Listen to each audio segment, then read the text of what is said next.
रशीदी जी, Prem Shukla ji Bharatiya Janata party के वरिष्ठ नेता हैं, राष्ट्रीय प्रवक्ता हैं, फराज किदवई साहब समाजवादी पार्टी के द वेल ड्रेस्ड पर्सन, और प्लीज आप प्रोफेसर अनुराग भदौरिया को बताइए फराज किदवई जी, सिर्फ हरा कपड़ा पहनने से कोई प्रो मुसलमान नहीं होता है, सोच से होता है, व्यू पॉइंट से होता है।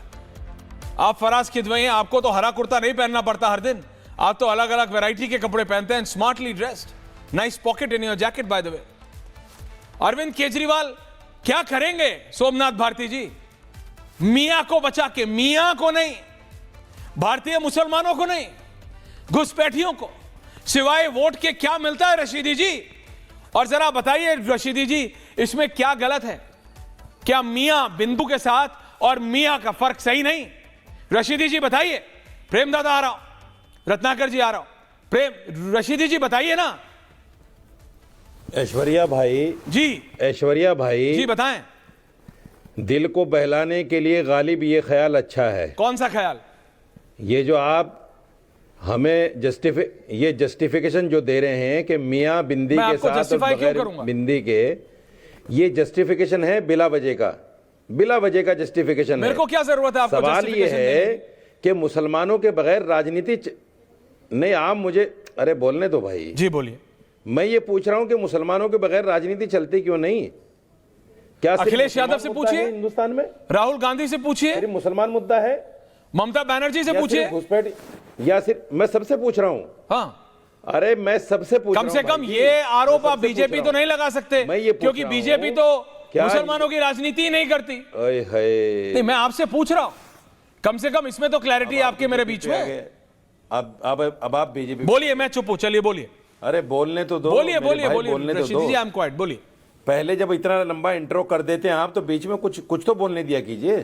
तो सुनिए, मैं ये कह रहा हूं कि पूरे हिंदुस्तान की राजनीति घुमा फिरा कर मुसलमान पे आ रही है।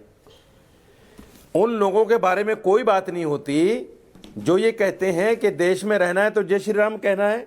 उन लोगों के बारे में कोई बात नहीं होती जो हिंदुस्तानी मुसलमानों को कहते हैं कि इनसे लेन देन ना करो, इनसे कारोबार ना करो, इनको दुकान किराए पर ना दो, इनको मकान किराए पर ना दो, अगर कोई रेडी पटरी वाला आए तो उसका आधार कार्ड देखो। वो क्या मुसलमान है? वो बांग्लादेशी हैं, सारे बांग्लादेशी हैं। वो किस तरह का जस्टिफिकेशन आप लोग देना शुरू कर देते हैं और उन लोगों को बचाना शुरू कर देते हैं। देश में तलवारें बांटी जा रही हैं, जब उसको गिरफ्तार किया जाता है, वो छूट के आता है तो फूल मालाओं से स्वागत होता है उसका, और आज वो सरकार को धमका रहा है बैठा हुआ, उत्तराखंड सरकार को। ये किस तरह की राजनीति हो रही है भाई?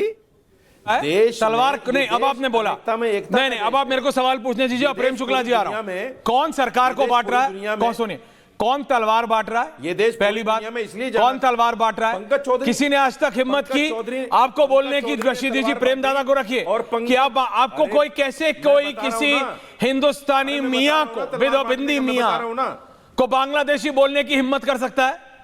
नहीं कर सकता। आप हिंदुस्तानी हैं और हिंदुस्तानी रहेंगे, मरते दम तक हिंदुस्तानी रहेंगे। हम तो घुसपैठियों की बात कर रहे हैं, आप कहां इसके अंदर सारा सिस्टम डाल रहे हैं? हाँ बोलो। तख्ती लगाना मुसलमानों के लिए नहीं है। अगर प्रेम शुक्ला जी होटल खोलेंगे, मैं ढाबा खोलूंगा तो मुझे भी लगाना पड़ेगा। रोहित अगर खोमचा लगाएगा तो उसे भी लगाना पड़ेगा। आप समझ रहे हैं? आप मैं तो सब समझ रहा हूं, आप कब समझोगे? दिक्कत ये के बाद जस्टिफिकेशन है आपका ये। मैं आपको क्यों जस्टिफाई करूंगा? आप ना समझ नहीं हो प्रेम दादा, ये क्या हो रहा है? ना समझ नहीं हो भाई जी। प्रेम दादा आप अच्छी तरह जानते हैं। प्रेम दादा, प्रेम दादा जी ऐश्वर्या जी, देखिए, घुसपैठिए मियां को बचाने के लिए भारत के मुसलमान को आतुर होने की आवश्यकता क्या है? घुसपैठिया है। भारत के संसाधनों पर अवैध अतिक्रमण करने वाले घुसपैठिए को तो इस देश से बाहर निकालना इस देश के मुसलमानों की भी प्राथमिकता होनी चाहिए।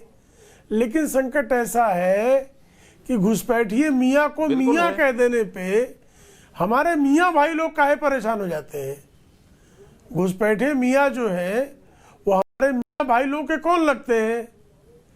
ये जिस तरह से घुसपैठियों के समर्थन में खड़े हो जाते हैं, जिस तरह से भारतीयों के विरोध में खड़े हो जाते हैं, जिस तरह से ये फिलिस्तीन के समर्थन में, गाजा के समर्थन करते करते ये बांग्लादेशी घुसपैठियों के यार बन जाते हैं, उससे इनकी अपनी भारत के प्रति दायित्व पर आशंका सामान्य व्यक्ति के मन में उठती है कि भाई सामान्य व्यक्ति भी जानना चाहता है कि करोड़ों करोड़ घुसपैठिए, और ये करोड़ों करोड़ घुसपैठिए 2014 के बाद नहीं आए हैं।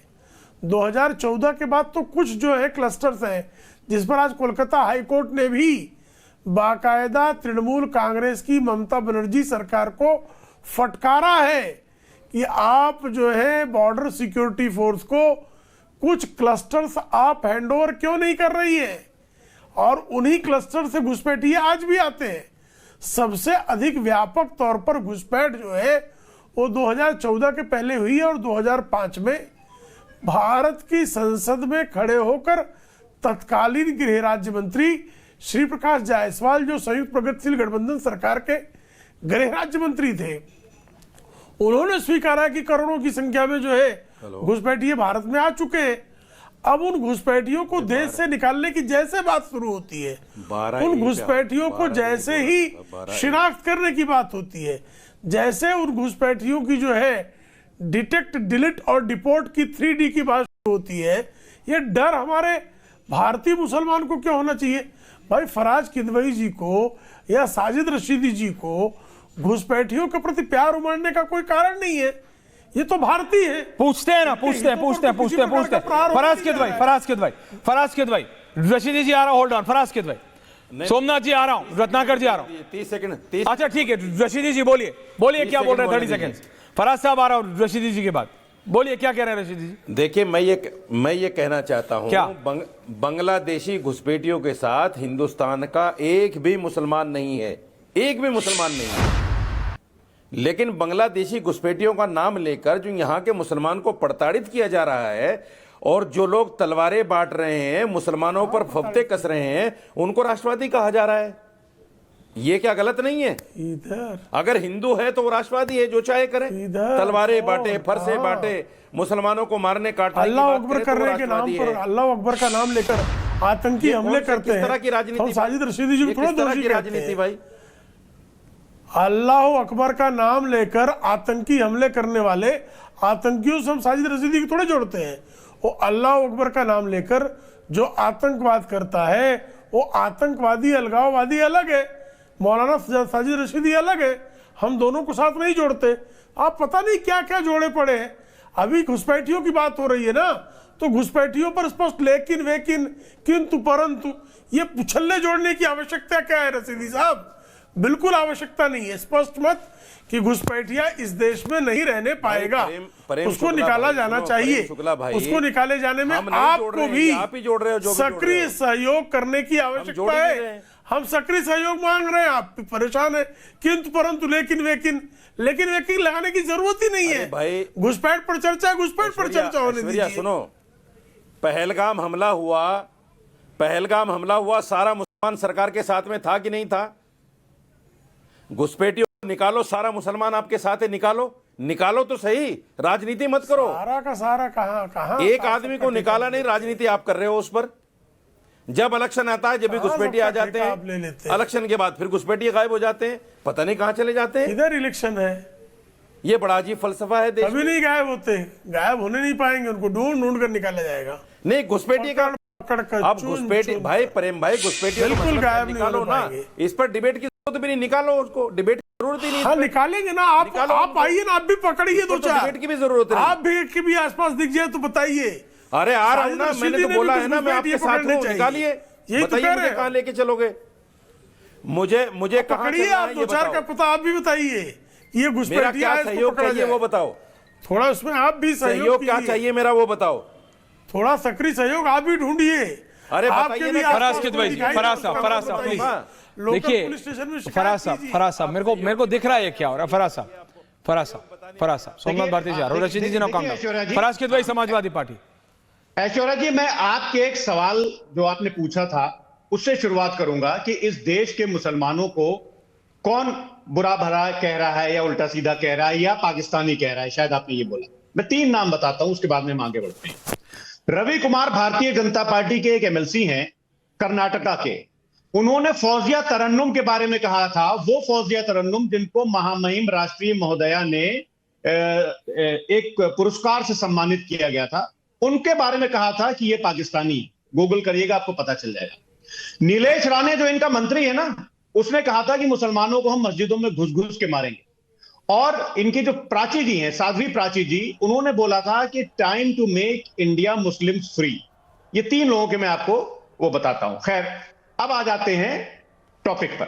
देखिए ऐश्वर्या जी, घुसपैठियों को निकालिए, चुन चुन करके निकालिए, बंगाल से निकालिए, असम से निकालिए, बिहार से निकालिए, दिल्ली से निकालिए, उत्तर प्रदेश से निकालिए, पूरा ऑपोजिशन आपके साथ, उसमें कहीं कोई दिक्कत नहीं है। लेकिन भारतीय जनता पार्टी जो घुसपैठियों के नाम पर जो पॉलिटिक्स करती है, प्रॉब्लम उससे है। अब मैं आपको 2 आंकड़े आपके सामने रखना चाहता हूं जी। और वो मैं घिसे पिटे नहीं रखूंगा जो रखे जाते हैं कि उन 2017 में 47 घुसपैठिए निकाले गए, वो जो रोज टीवी चैनल्स पर होता है। मैं सिर्फ एक बात आपसे बोलता हूं कि गृह मंत्रालय ने 16 दिसंबर 2025 को, लगभग 1-1.5 महीना पहले, लोकसभा में बताया कि पिछले 2 सालों में भारत और म्यांमार सीमा पर 878 घुसपैठियों को पकड़ा गया। कितनों को? 878। और गृह मंत्री नित्यानंद राय जी ने एक लिखित जवाब में बताया कि म्यांमार की कुल 143 किलोमीटर की सीमा में मात्र 9.2 किलोमीटर पर फेंसिंग की गई। ऐश्वर्या जी, सवाल यह है कि अगर घुसपैठिए हैं तो उनको निकालिए, लेकिन उस पर काम क्या हो रहा है? चलिए, आप घुसपैठिए पकड़ नहीं पा रहे हैं, तो आदरणीय राजनाथ सिंह जी ने बोला था ना 2016 में कि state of art technology use करके हम अपनी सरहदों को फेंस करेंगे। तो क्यों? मतलब 143 किलोमीटर पर म्यांमार बॉर्डर पर मात्र 9 किलोमीटर की फेंसिंग हुई, और फिर उसके बाद में कहेंगे कि आप घुसपैठिए आते हैं। उसके अलावा कुछ घुसपैठिए और आ गए हमारे देश में, उस पर चर्चा नहीं हो रही है। पूछता है भारत, बहुत अच्छा प्रोग्राम है आपका, इसका टाइटल मुझे बहुत पसंद है ऐश्वर्या जी। तो पूछता है भारत कि इस देश में जो बेरोजगारी ने घुसपैठ कर रखी है, उस पर आदरणीय प्रधानमंत्री जी क्या करेंगे? इस देश में जो जहरीले पानी ने घुसपैठ कर रखी है, जिसकी वजह से 23 लाख लोग हर साल मर जाते हैं। 23 लाख, मैं फिर से बोल रहा हूं, 23 लाख, 2.3 मिलियन लोग हर साल दूषित पानी पीने से मर जाते हैं। इस पर जो घुसपैठ हो रही है, उस पर क्या होगा? जो दूषित हवा ने घुसपैठ कर रखी है, उस पर कोई चर्चा होगी? इस देश के अस्पतालों में चूहों और कुत्तों ने घुसपैठ कर रखी है ऐश्वर्या जी, आपने पिक्चर्स देखी होंगी। इस देश के अस्पतालों में चूहों और कुत्तों ने घुसपैठ कर रखी है। एक मरीज के बगल में कुत्ते सो रहे हैं, ऑक्सीजन पाइप पर चूहे चल रहे हैं। इस घुसपैठ को कब रोका जाएगा? इस देश में जो भ्रष्टाचार ने घुसपैठ कर रखी है, उसका क्या होगा? ओके